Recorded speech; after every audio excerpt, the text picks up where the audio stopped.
कभी सोचा है कि एक छोटा सा कीड़ा और एक बहुत बड़ा जंगल, ये दोनों आपस में कैसे जुड़े हो सकते हैं? आज हम इकोलॉजी यानी पारिस्थितिकी की इसी दिलचस्प दुनिया को समझने की कोशिश करेंगे और जानेंगे कि हमारे ग्रह पर जीवन को चलाने वाले ये छिपे हुए कनेक्शंस आखिर हैं क्या।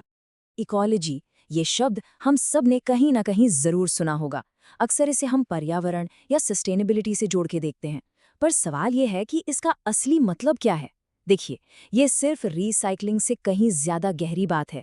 ये तो प्रकृति के उस जटिल डांस को समझने जैसा है, जहां हर चीज एक दूसरे से जुड़ी है।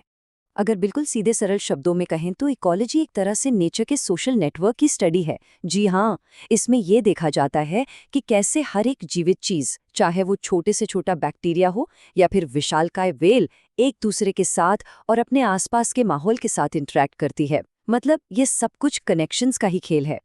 अब इस इतने बड़े नेटवर्क को समझने के लिए इसे इसके दो मेन हिस्सों में बांटकर देखना होगा। एक है सजीव यानी लिविंग, और दूसरा है निर्जीव यानी नॉन लिविंग। और ये जानकर शायद हैरानी हो कि इन दोनों में से कौन ज्यादा पावरफुल है। देखिए, हर माहौल में ना दो तरह की चीजें होती हैं। एक तरफ हैं बायोटिक यानी जिंदा चीजें, जैसे पेड़, मछलियां, फंगस। और दूसरी तरफ हैं एबायोटिक यानी बेजान चीजें, जैसे धूप, पानी, चट्टानें। असल में इन्हीं दोनों के बीच जो लगातार एक लेन देन, एक तालमेल चलता रहता है, वही हर चीज को उसका रूप देता है। और हाँ, इन बेजान चीजों को बिल्कुल भी कम नहीं आंकना चाहिए। ये जो एबायोटिक फैक्टर्स है ना, ये असल में प्रकृति की गेटकीपर की तरह हैं। यही तय करते हैं कि कौन सी चीज कहाँ जिंदा रह पाएगी और कौन सी नहीं। और इसी वजह से एक रेगिस्तान रेगिस्तान है और एक रेन फॉरेस्ट।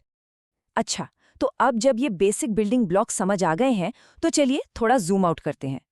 इकोलॉजिस्ट यानी जो इसकी पढ़ाई करते हैं, वो जिंदगी को एक बड़ी सीढ़ी की तरह देखते हैं, और इस सीढ़ी का हर एक पायदान एक नया और ज्यादा कॉम्प्लेक्स लेवल है। ये सफर शुरू होता है सबसे निचले पायदान से, यानी एक अकेले जीव से। फिर हम जूम आउट करते हैं और देखते हैं कि कैसे ये जीव मिलकर एक आबादी बनते हैं। फिर कई आबादियां मिलकर एक कम्युनिटी बनाती हैं। कम्युनिटी से इकोसिस्टम बनता है, और आखिर में ये सब कुछ मिलकर हमारे ग्रह का बायोस्फीयर यानी जीव मंडल बनाता है। तो पहला लेवल है पॉपुलेशन यानी आबादी। इसका मतलब है एक ही प्रजाति का एक ग्रुप जो एक ही जगह पर रह रहा हो। जैसे कि एक तालाब की सारी मछलियां या एक जंगल के सारे देवदार के पेड़, ये सब एक साथ रहते हैं, एक जैसे रिसोर्सेज इस्तेमाल करते हैं। अब जब अलग अलग पॉपुलेशंस एक ही मोहल्ले में रहने लगती हैं, तो वो मिलकर एक कम्युनिटी बनाती हैं। ये बिल्कुल एक बिजी शहर जैसा है, जहां मछलियां, केकड़े, घोंघे और पौधे ये सब एक साथ रहते हैं। लिमिटेड रिसोर्सेज के लिए आपस में compete भी करते हैं और एक दूसरे पर डिपेंडेंट भी होते हैं। अब कहानी और भी दिलचस्प होने वाली है। अब हम उस लेवल पर जूम आउट कर रहे हैं जहां जिंदा और बेजान चीजें सिर्फ इंटरैक्ट नहीं करती, बल्कि वो एक दूसरे में इस तरह घुल मिल जाती हैं कि एक सिंगल यूनिट की तरह काम करने लगती हैं। इसी को कहते हैं इकोसिस्टम। इसे एक ऐसी दुनिया की तरह समझिए जो अपने आप में पूरी है। यहाँ जिंदा जीव और उनका आसपास का माहौल दोनों एक कॉम्प्लेक्स सिस्टम में मिलकर काम करते हैं, और इनके बीच लगातार एनर्जी और न्यूट्रिएंट्स का लेन देन चलता रहता है। हर इकोसिस्टम के अंदर हर किसी का एक तय रोल होता है। ये जिंदगी के एक बड़े नाटक की तरह है, जिसके तीन मेन कैरेक्टर हैं। एक जो एनर्जी बनाते हैं, दूसरे जो उस एनर्जी को लेते हैं, और तीसरे जो सब कुछ रिसाइकल करते हैं। तो सबसे पहले आते हैं प्रोड्यूसर्स, जिन्हें ऑटोट्रॉफ्स भी कहते हैं। इसका मतलब है वो जो अपना खाना खुद बनाते हैं। ये असल में नेचर के सोलार पैनल्स हैं। ये सूरज की रोशनी को एनर्जी में बदलते हैं और पूरे के पूरे इकोसिस्टम को पावर देते हैं। फिर आते हैं कंज्यूमर्स, जो अपनी एनर्जी दूसरों को खाकर हासिल करते हैं, और यहीं से बनती है फूड चेन। इसमें होते हैं हर्बीवोर यानी शाकाहारी, जो पौधों को खाते हैं। फिर कार्निवोर, जो इन शाकाहारियों को खाते हैं। और फिर वो शिकारी जो फूड चेन में और ऊपर होते हैं। इस तरह एनर्जी एक लेवल से दूसरे लेवल पर ट्रांसफर होती है। और आखिर में आते हैं हमारे गुमनाम हीरो, डीकम्पोजर्स। ये नेचर के क्लीन अप क्रू हैं, जो मौत को दोबारा जिंदगी में बदल देते हैं। ये मरे हुए ऑर्गेनिक मैटर को तोड़कर सारे जरूरी न्यूट्रिएंट्स को वापस मिट्टी में मिला देते हैं, ताकि प्रोड्यूसर्स उन्हें फिर से इस्तेमाल कर सकें। और यहीं पर आकर जिंदगी का पहिया यानी लाइफ साइकिल पूरा होता है। ठीक है, तो अब हमें ये समझ आ गया है कि एक इकोसिस्टम अंदर से कैसे काम करता है। तो चलिए अब एक कदम और पीछे हटते हैं और देखते हैं कि ये सारे सिस्टम्स हमारे ग्रह पर एक बड़े स्केल पर कैसे जमे हुए हैं। हम बात कर रहे हैं बायोम्स की।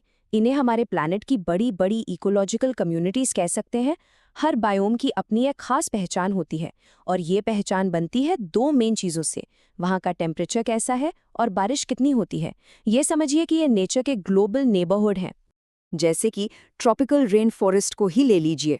ये हमारी धरती का सिर्फ 7% हिस्सा कवर करते हैं, लेकिन दुनिया की 40% से भी ज़्यादा प्रजातियां यहीं रहती हैं। सोचिए, ये तो बायोडायवर्सिटी का पावर हाउस हैं। फिर आते हैं दूर दूर तक फैले घास के मैदान यानी ग्रासलैंड्स। यहाँ बारिश कम होती है, इसलिए ये बाइसन और हिरण जैसे बड़े बड़े चरने वाले जानवरों के लिए एकदम परफेक्ट जगह है। और फिर है टेम्परेट डेसिडुअस फॉरेस्ट, जो अपने बदलते मौसमों और बहुत उपजाऊ मिट्टी के लिए जाने जाते हैं। और इसीलिए इसमें कोई हैरानी की बात नहीं है कि दुनिया के कुछ सबसे ज़्यादा प्रोडक्टिव खेती वाले इलाके भी यही हैं। और अब वक्त है हमारे सफ़र के आखिरी और सबसे बड़े जूम आउट का। हम अब उस एक लेयर पर पहुंच रहे हैं जो हमारे प्लैनेट पर हर एक जिंदा चीज को आपस में जोड़ती है। ये है बायोस्फीयर यानी जीवमंडल। इसे धरती की जीती जागती सांस लेती हुई स्किन भी कह सकते हैं।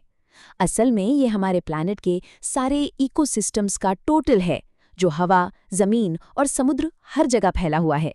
सारा का सारा जादू यहीं होता है। लेकिन यहाँ एक हैरान करने वाली बात भी है। ये बायोस्फीयर बहुत ही नाजुक है।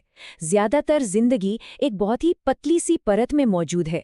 ये परत समुद्र तल से सिर्फ 6000 मीटर ऊपर और समंदर की सतह से 200 मीटर नीचे तक ही है। ये हमारे ग्रह के ऊपर एक बहुत ही नाजुक सी झिल्ली की तरह है। तो ये सारी बातें हमें एक बहुत गहरे सवाल पर लाकर छोड़ देती हैं। ये जानना कि सारी की सारी जिंदगी इस पतली सी नाजुक सी परत में मौजूद है और हम सब इस आपस में जुड़े हुए जाल का हिस्सा हैं। क्या ये सोच इस प्लैनेट पर हमारी अपनी भूमिका के बारे में हमारे नजरिए को बदलती है?